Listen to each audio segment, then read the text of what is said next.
Hello everyone, welcome to my channel. आज हांव तुमकां काबुली चणे घालून ग्रीन चना मसाला दाखयता। ग्रीन मसालो करपाक हांवें मूठभर ओली कोथमीर घेतल्या, तेचे बरोबर 10 लसणीच्यो पाकळ्यो घालता, हाफ इंच आल्याचो कुडको, एक सुकी मिरसांग, हांवें हांगा बेडगी मिरसांग घेतल्या, एक ल्हान सायज कांदो, एक मोठो चमचो सोय, थोडे उदक घालून हे आता हांव वाटून घेता।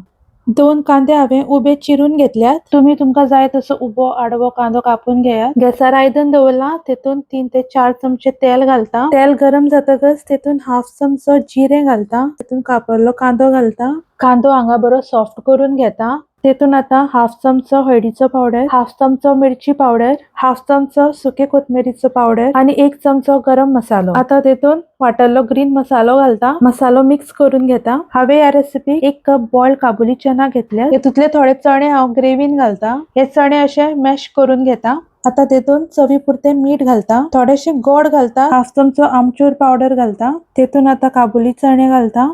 ग्रेव्ही तुमकां कितली दाट पातळ जाय त्या प्रमाणे तुम्ही उदक घालात। आता हे मिक्स करून शिजोवन घेता। 5 ते 6 मिनिटां हांवें मिडियम गॅसीचेर ग्रेव्ही बरी शिजोवन घेतल्या। ग्रीन चना मसाला किंवा ग्रीन छोले म्हणत, ही तुम्ही गरम शीता बरोबर, चपाती, पुरी, नन किंवा पराठा बरोबर खावपाक खूप रुचीक लागता। ही रेसिपी तुम्ही मुद्दाम ट्राय करून पळयात। खूप इझी आणि टेस्टी रेसिपी आसा। आवडली जाल्यार व्हिडिओक लाईक करा।